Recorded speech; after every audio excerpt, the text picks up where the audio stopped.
grand morning, grand evening, depending on when you're watching this video. Long time no here, y'all. How's it going? How's it going? Man.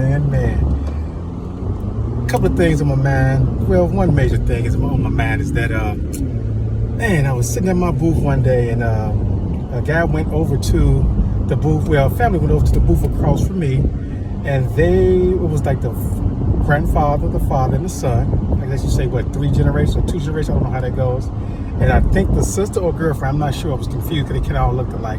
So the middle one, which is not the grandfather, but the father, he went to one of the other business owners, which was a sister working, and he asked her, was it her business? Because if it was, he gonna buy a lot of stuff and support her. And it was funny how she was like, no, that's not my business. But the guy across from me, the Swanky Clothing Brand, that's a black-owned business, it's nice stuff, it's positive, so and so. The dude didn't even look my way. Now, this is one of my people's, our culture. He didn't even look my way, but he was urban, if you know what I mean, very urban. And I get it, because I don't carry myself urban, even though I can sometimes. But the urbanist people, either they do 2 things with me. They draw it to me, or they just, no, I'm a goofball or a nerd, or they want to have that person that's a goofball or nerd to kind of validate why they do things they do, because I always get those type of people that tell me what's going on. So anyway, he didn't even come my way, never acknowledged. The young gentleman, the son, he came over because he wanted to start his clothing brand. I started talking to him, and the grandfather come over and say, man, ain't nobody buying this bullshit. It's some crap. And I'm like, what? What are you talking about? This is my clothing brand, what I represent. And you lucky that I'm telling your son, your grandson, about my clothing brand, because we're supposed to stick together. And I said, that's a shame, young brother. You got to go through this here with your family. And I said it right in front of them. And the grandfather was like, oh, he started laughing. No, man, I'm just playing. Oh, you're playing now because I said something? You thought I was a goofball and thought I wasn't going to say anything. So don't let this fool you. You know what I'm saying? And that's how I looked at it. Like, you don't let this look fool you. I'm not a goofball. Even though I like being goofy, but I'm not a goofball, especially when it comes to my clothing brand. I'm going to fight for my clothing brand regardless. I don't care who you are, who you thought you was, or who you claim to be. So the father come over there. He still acknowledged. He's like, what you talking about over here? He's asking his son what you talking about over here. And he started saying, yeah, we're going to get that machine. And man, we could have been got that machine. That's nothing to get. So he's kind of like bragging about what they can do. Never said nothing to me.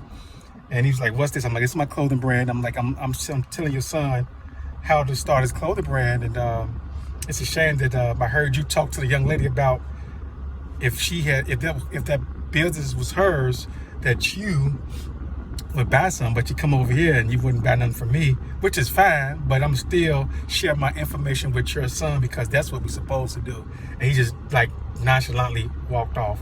And then it was another lady, it was a lady with them. And like I said, I don't know if that was a sister or girlfriend or what, and she was trying to tell me what I need to do. Well, you need to do this with your clothing brand. You need to do that with your clothing brand. And I'm saying to myself, like, okay, what's your occupation?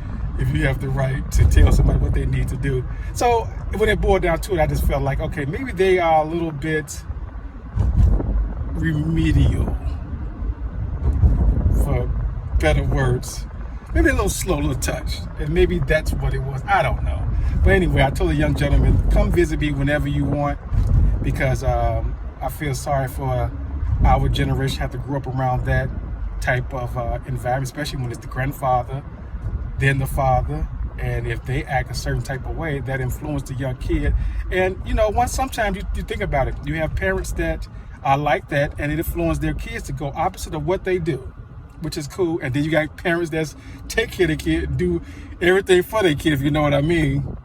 Talking about myself, and they kid can go opposite of that. So, with that being said, I want to say peace and blessings also. And a lot of us got to be mindful of what we say and do around our kids, because we are the ones that actually program them from the day of birth. Well, actually, it's the government and then us, because they in school more than they are with us. But we still have that program and influence on them. So we have to be mindful of what we program and teach our kids, because, you know, you'll be amazed how stuff they'll pick up. And some kids will, some kids won't. It depends on their influence and their personal integrity. So with that being said, I love you guys. Peace and blessings. If no one told you they love you, I definitely love you. And like I always say, why be basic when you can be swanky? Talk to you later. Peace.